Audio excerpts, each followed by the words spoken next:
સૌરાષ્ટ્રમાં વરસાદનો બીજો રાઉન્ડ શરૂ થઈ ગયો છે ત્યારે છેલ્લા 2 થી 3 દિવસ સૌરાષ્ટ્રમાં છૂટોછવાયો વરસાદ વરસી રહ્યો છે ત્યારે માધવપુર, ઉના, વડિયા, ખાંભા સહિતના ગીર પંથકમાં અચાનક વાતાવરણમાં પલટો આવતા મેઘરાજા મહેરબાન થયા હતા। ત્યારે વડિયાનો સુરવો ડેમ ઓવરફ્લો થતા ડેમનો એક દરવાજો ખોલવામાં આવ્યો હતો તેમજ નીચાણવાળા વિસ્તારોને એલર્ટ કરાયા હતા તેમજ ઉનાના મચ્છુન્દ્રી ડેમ પર ઓવરફ્લો થયો હતો।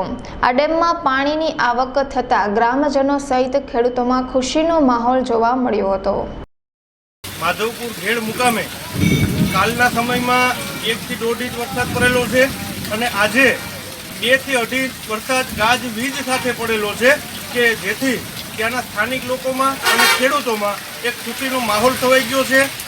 हाँ, तो डैम हमारा 100% भर गया था। फिर हमने एक दरवाज़ा खोला है 1 इंच, मतलब कि करीब 53 क्यूसेक पानी इससे निकलेगा और हमने नीचे के गाँवों में अलर्ट भी कर दिया है ताकि कोई भी किसी को भी तकलीफ ना हो।